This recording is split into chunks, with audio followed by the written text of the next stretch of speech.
On this episode of China Uncensored, video games are illegal in China, except for the really cool ones. Hi, welcome to China Uncensored. I'm Chris Chappell. Today I'm here to tell you about a disgusting miscarriage of justice, an abhorrent human rights violation that will make your blood boil and skin crawl. In China, video games are illegal. No Xbox, no PlayStation, not even my all-time favorite Super Nintendo. Although that hasn't stopped anyone from infringing on copyright.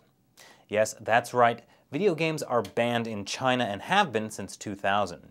They've been called electronic heroin that will rot the minds of China's youth. But despite making consoles illegal and doing their darndest to regulate all aspects of the internet, online video games are flourishing. Right now there are an estimated 120 million online gamers ignoring their studies and angering their mothers. Now, that's too many people for even the Chinese regime to arrest, so they've come up with an alternative. They'll make the games. And now the government has managed to take something as uncontroversial as violent video games and turn it into something twisted. Now, we all know violent video games don't make people violent, but let's just say it did. Wouldn't it be great if that violence could be channeled into something productive, like hatred of the Japanese? China has been rolling out a wave of online games that are being called red games.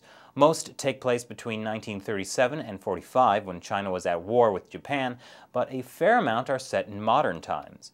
This is Glorious Mission, a video game scripted by 7 propaganda officials and overseen by the Chinese military to instill the core values of the military while you play as the Chinese military in a series of combat missions.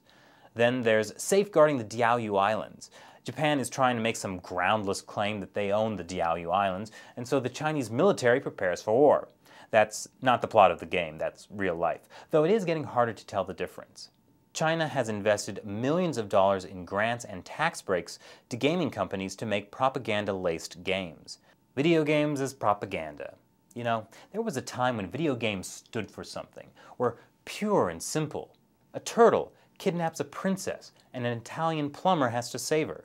That pesky Carmen Sandiego commits another geography-based crime.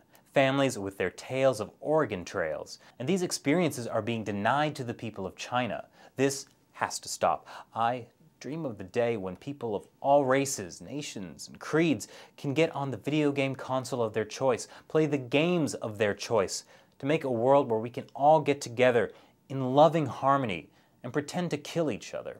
And really, isn't that what everyone wants? Thanks for watching this episode of China Uncensored. Once again, I'm Chris Chappell. See you next time.